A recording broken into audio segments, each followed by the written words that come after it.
Good afternoon. Today's lecture is a short lecture dealing specifically with vaccines and vaccine development. So what I usually like to do when I begin discussing vaccines is go back to some concepts that we talked about way back at the beginning of the semester.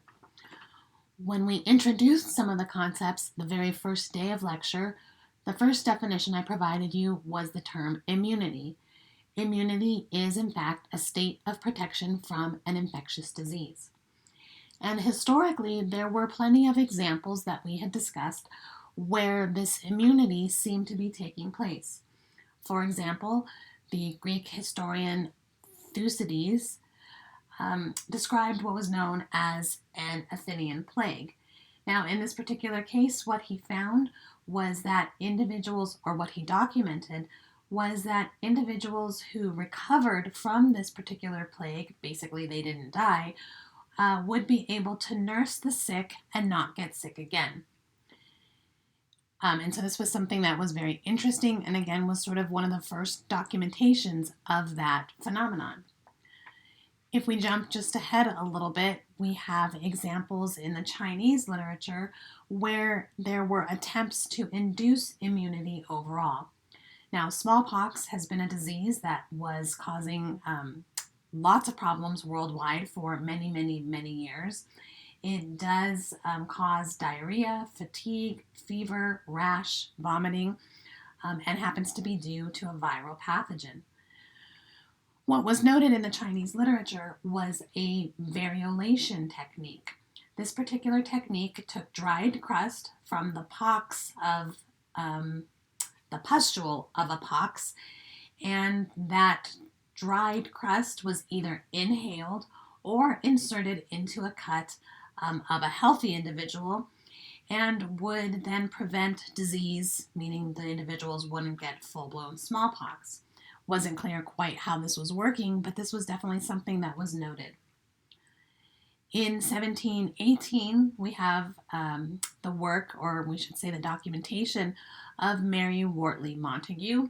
She was the wife of a British ambassador to Turkey, and she witnessed this variolation technique being used by the Turkish people to protect individuals from getting smallpox. And this was the first documentation of Western examples of individuals having been treated with this technique. Basically, she had her children treated with the variolation technique in hopes of preventing them from getting smallpox. We also have examples a little bit later from the work of Edward Jenner. Edward Jenner was a physician, and he observed that milkmaids, again, ladies or young women that were milking cows, could catch a disease known as cowpox. Now, cowpox is a more mild disease, however, it is related to smallpox. And it turns out that individuals, milkmaids that had cowpox, were immune to smallpox. And this was really interesting to him overall. The very first test that he did was to use the variolation technique and inoculate a boy with cowpox. He then later went on to infect the boy with smallpox and found that the child was in fact immune. We also have the work of Louis Pasteur, who also played a role in our understanding of induced immunity. Now, some of his early work started with studying cholera, which is an infection of the small intestine, causes diarrhea and extreme vomiting, and is caused by a bacterial pathogen.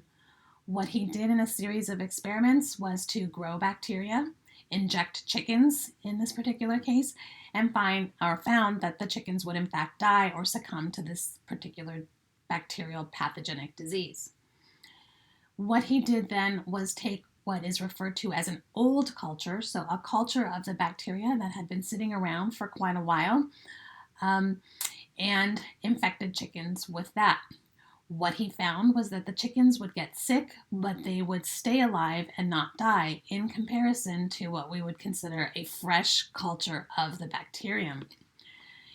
He then took the chickens that were remained alive after this treatment, and he treated them with a fresh culture of the bacterium that caused cholera. And it turns out that these chickens that had survived the initial infection with the weaker, older strain also now were able to survive an infection with the newer, fresher strain. And so what he proposed was something known as the attenuation hypothesis.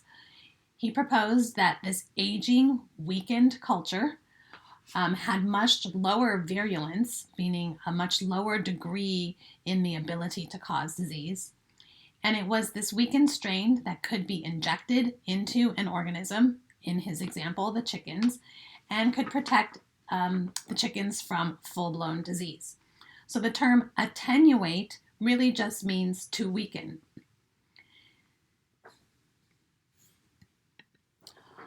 Also, interestingly, this is where some of our nomenclature comes into play, in that the weakened strain, the attenuated strain, he referred to as a vaccine. A vaccine, the terminology comes from the word vacca, which is Latin for cow, and this was a tribute back to Edward Jenner's work with the cowpox and the smallpox example. So our current terminology for vaccine is actually giving credit to some of the earlier scientists who help us understand how vaccines do in fact work. Now, Pasteur went on to continue to test his hypothesis by vaccinating sheep with an attenuated form of the bacterium known as Bacillus anthracis, which causes anthrax. He then took these sheep and challenged them with the new, fresher, virulent form of the anthrax bacterium, and found, in fact, that the sheep were immune to the more virulent form of anthrax had they been treated or vaccinated with an attenuated form previously. And this is really the birth then of our understanding of vaccine development, and how vaccines work.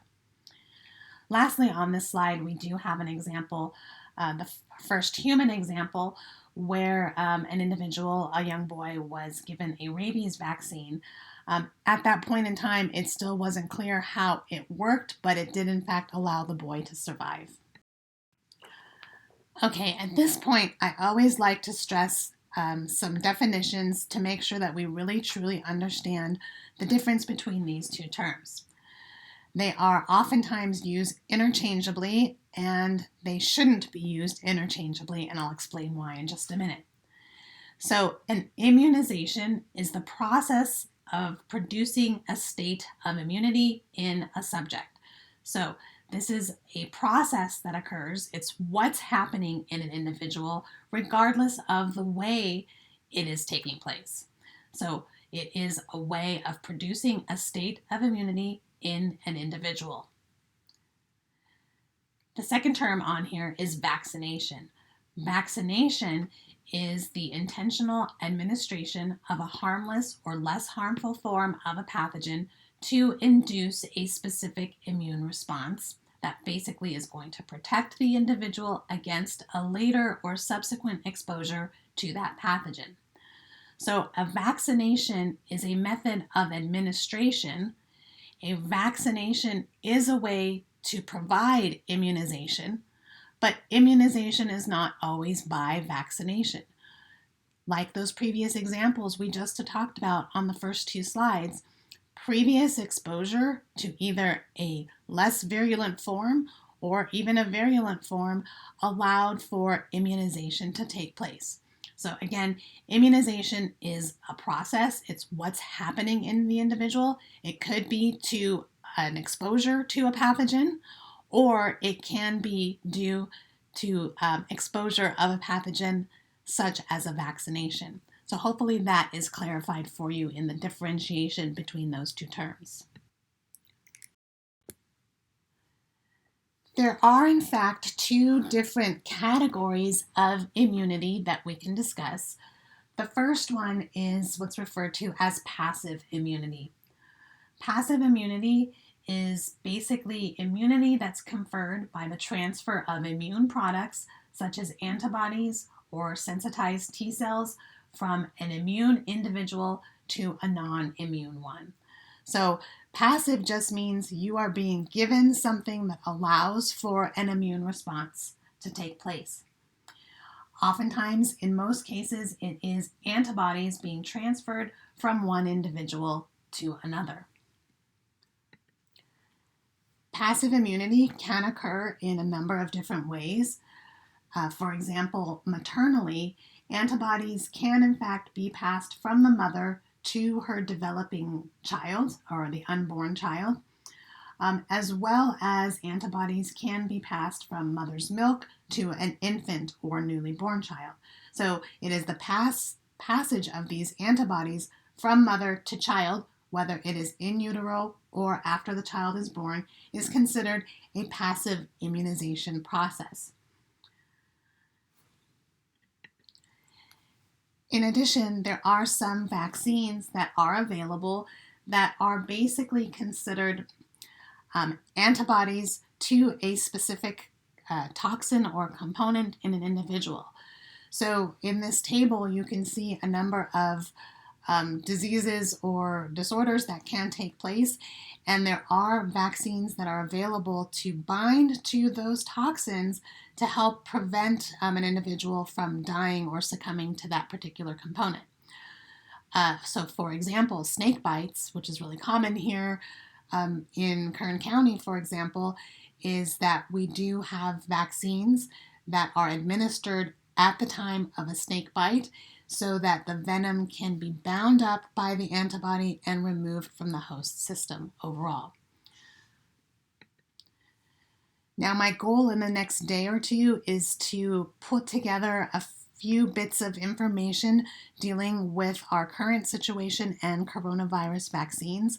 Some of the things that I have read are this type of vaccination process, basically taking antibodies from an individual who has had COVID-19 and their body does in fact produce antibodies, and taking those antibodies and then using them to treat an individual who is currently sick with COVID-19.